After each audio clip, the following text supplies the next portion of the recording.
Legal, vamos lá. Dando sequência ao programa TV Mar News, daqui a pouco nós vamos, como prometido, trazer a advogada Paula Lopes, que é coordenadora do CDDM. Ela vai explicar para a gente tantas ações que o CDDM vem realizando em defesa dos direitos da mulher, tá certo? Principalmente os casos de assédio contra estudantes. Mas antes eu quero voltar às ruas da capital alagoana com o repórter Fernando Palmeira. Ele está ali na Foz do Salgadinho, nas proximidades, para trazer detalhes a respeito do projeto Renasce Salgadinho, estabelecido pela Prefeitura Municipal de Maceió e que tem colocado, por exemplo, mais uma situação de etapa a ser concluída e provocado, por exemplo, mais pontos de interdição, em que os condutores precisam buscar vias alternativas. É isso, Fernando. Um abraço para você mais uma vez ao lado do Chico Nogueira.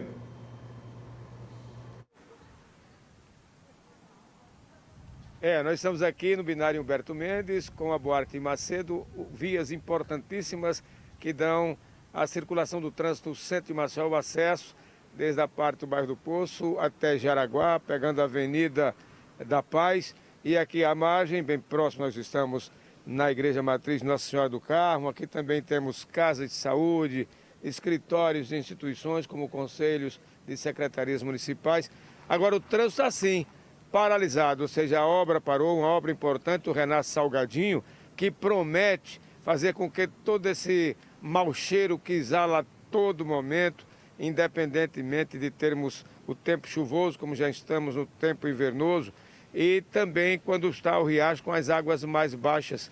Aqui o tamponamento, eu não sei se dá para o Chico mostrar, fechar um close ali, numa boca de lobo, numa manilha enorme ali, é esgotamento sanitário caindo diretamente no canal aqui do Salgadinho, no leito do Salgadinho, que é um riacho que, segundo os técnicos, já está morto desde o seu nascedouro lá, mas que recebe toda a influência do esgotamento sanitário em todo o seu percurso, desde a parte mais alta até chegar aqui próximo à Foz. Nós estamos vendo também todo esse material aí de encanação que está sendo utilizado, é um emborrachado. Ele é relativamente de um diâmetro que pode comportar essas águas sujas até o emissário submarino, que essa é a ideia da engenharia, ser bombeado.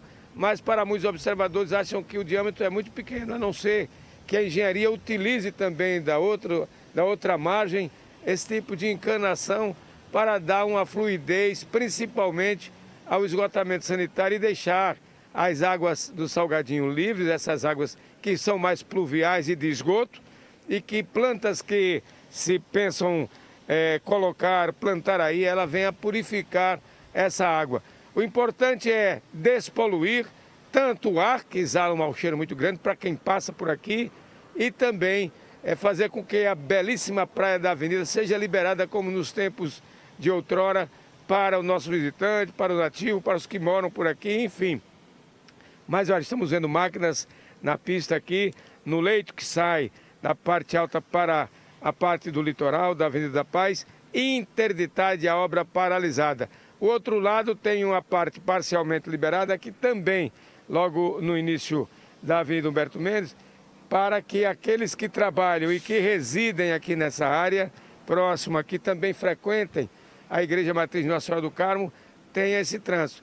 Mas a obra tende a avançar, muito embora paralisada, e a gente fica apenas mostrando à comunidade que a iniciativa existe, que a obra foi iniciada, mas infelizmente está paralisada. E aqui a gente chama atenção para aqueles que evitem circular por essa área, porque infelizmente tem essa parte interditada. Mãos à obra é o que a gente pede à Prefeitura Municipal de Maceió, as empresas contratadas para definitivamente entregar à comunidade essa obra pronta e o Riacho Salgadinho renascido, que o projeto é Renascer Salgadinho. Com as imagens do Chico Nogueira, aqui das margens do Salgadinho, Fernando Palmeira para a TV Mar da organização Ardon de Melo, canal 525 NET, claro, 20 anos em defesa do ambiente. Viderlan, a gente segue com você no TV Mar News. Valeu, Fernando. Um beijo para você, para o nosso Chico Nogueira também. E até amanhã, na sequência da programação da sua TV Mar ao vivo, trazendo detalhes direto das ruas da capital alagoana. Nós vamos agora aqui no estúdio conversar com a Paula Lopes, ela que é advogada e coordenadora do CDDM, que também trata diretamente das causas, né, dos direitos, defesa de direitos das mulheres. E traz várias ações desenvolvidas pelo CDDM, inclusive uma delas que traz também como ponto principal o assédio contra estudantes. Paula, muito obrigado mais uma vez por marcar presença aqui no nosso estúdio. É a terceira vez, né, que você já comparece, né? Perguntava, é a primeira vez? Você disse, não, é a terceira, né? Vamos falar dessas ações, estamos também na Semana da Mulher, mas inicialmente eu gostaria que você trouxesse essas ações desenvolvidas pelo CDDM. O que é o CDDM para os nossos telespectadores, para ter um pouco mais de conhecimento a respeito desse assunto. Bom dia. Bom dia. É um prazer estar aqui sempre. Prazer todo nosso, Cecília. É uma TV, né, alagoana para alagoanos, e é importante a gente ter esse diálogo. Nossa ONG também é uma ONG de alagoanas para alagoanas, é o Centro de Defesa dos Direitos da Mulher, que é uma organização de mulheres para mulheres com técnicas como advogadas, assistentes sociais e psicólogas que acolhem as mulheres que são vítimas de violência e encaminham elas para os serviços, né? Dependendo de qual seja a demanda, porque a gente sabe que são múltiplas as violências, para além da violência física, a psicológica, a moral, a patrimonial, e há também as violências sexuais, que são subdivididas e que hoje a gente vai trabalhar um pouquinho sobre esse tema, vai falar um pouquinho, né, sobre a questão do assédio, mas que é uma coisa bastante recorrente, que durante muitos anos a sociedade normalizou, mas que hoje a gente sabe o nome, sabe que tem na legislação, que é proibido, e a sociedade não está mais aceitando. Inclusive, isso é um dos nossos temas, né, dos nossos projetos atuais, mas a ONG tem o foco principal de esclarecer as mulheres sobre seus direitos, a gente chama de alfabetização em direitos humanos. Então, a gente fala sobre os direitos básicos das mulheres, explica onde é que elas podem pedir ajuda, né, ou serem socorridas caso aconteça alguma situação de violência, de assédio, de estupro, ou que elas estejam em situação de vulnerabilidade. Pós-pandemia, a gente começou a trabalhar muito essa questão do empoderamento das mulheres através da capacitação, de cursos, né, do empoderamento através do trabalho, de voltar a estudar. Então, a nossa ONG ela tem várias frentes, mas o nosso foco principal é ser um serviço de mulheres para mulheres, que, através da equipe multidisciplinar, que são advogadas, psicólogas e assistentes sociais, a gente possa trazer essa mulher que foi vítima de violência para fazer com que ela ressignifique a sua história. Agora, é claro que essas ações, elas são muito importantes, mas a iniciativa também precisa vir das escolas. Como tem sido, por exemplo, a participação das escolas para facilitar a promoção de palestras, por exemplo, que a ONG tem desenvolvido para falar de uma maneira muito aberta para os estudantes sobre os assédios ou casos de assédio cometidos nas escolas, por exemplo?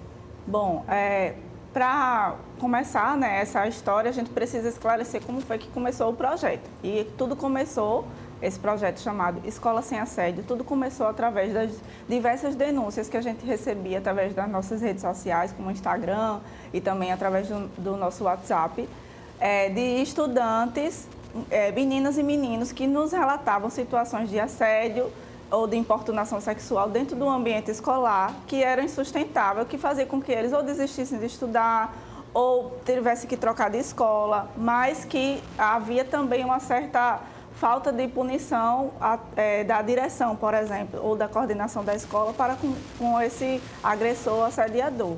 E aí, um medo também muito recorrente dessas pessoas que estão em situação de educação, né? Estão ali no momento de aprendizado, que na maioria são menores de idade, né? São crianças e adolescentes, a maioria que nos procura adolescentes, que relatam histórias, mas que não conseguem, por exemplo, registrar uma denúncia, né, formal numa delegacia por medo, por achar que não vai dar em nada aquilo, que não vai haver punição e que aquilo só vai fazer com que aquela pessoa se exponha. Então, quando a gente esclarece sobre essa questão de assédio, o que é, onde procurar ajuda e fala para toda a sociedade que isso não é mais aceitável, a gente está fazendo com que essas pessoas elas sejam vistas e tenham uma nova forma de serem recebidas pela direção da escola, por exemplo. Agora, o perfil da sociedade tem mudado bastante. Vez ou outra, nós estamos acompanhando, Paula, movimentação dos próprios estudantes nas escolas denunciando, utilizando as redes sociais para poder chamar a sociedade, chamar a atenção da sociedade para esses casos de assédios. Isso já são situações, indícios, por exemplo, na visão de vocês, de uma mudança de comportamento, de um entendimento maior dos nossos estudantes, daquilo que muitas vezes ficava escondido no passado, porque sequer tinha nome, se dava nomes para práticas como essa, mas são práticas que já existiam, Paulo? Exatamente, essas práticas já existiam. O que não existia assim tão fácil, tão acessível, era o acesso, né, às redes sociais que nos trazem, por exemplo, esclarecimento sobre a lei, pessoas explicando o que é aquilo. E na nossa época, né, eu falo da minha época também, a gente tinha que pesquisar em livro, enciclopédia, numa biblioteca. A gente não tinha um acesso tão rápido e tão fácil como eles têm. Eles não aceitam certos tipos de situações porque sabem que na lei eles são protegidos. E aí, o que é que acontece diante disso?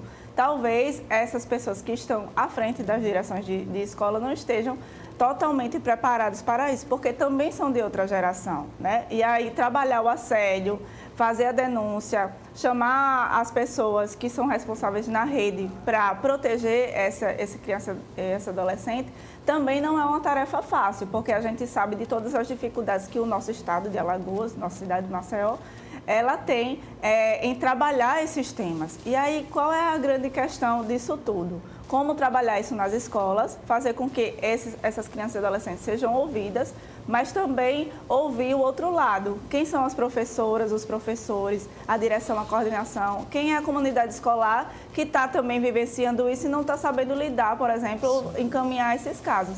E ainda há uma outra questão. Dentro disso tudo, como é que a gente trabalha essa criança e adolescente para que eles não se exponham mais, mas sim façam a denúncia, registrem, corram atrás dos seus direitos, mas que isso daí não vire contra elas mais na frente. Porque quando você expõe uma pessoa, por exemplo, numa situação de assédio ou estupro na escola, né, você tem que provar. E quando você não prova, isso daí é bem complicado. Tem esses aspectos que só quem sofre, de fato, passa, né? Sabe o que está realmente sendo colocado. Paula, essas situações, elas são também recorrentes. Quando um caso desse estoura, um caso de assédio, por exemplo, na escola, pelo que vocês têm acompanhado, você do CDDM, vamos falar um pouquinho a respeito dessa situação em termos de outros casos que surgem, né? Parece que não é um fato isolado, já vinha acontecendo outros casos, mas a coragem de um ou de uma acaba promovendo também a ação de outras pessoas a denunciar. É importante fortalecer essa ideia do fazer a denúncia e saber também fazer essa denúncia? Bom. Exatamente. Só que o que a gente precisa pensar é depois da denúncia, como é que vai ser?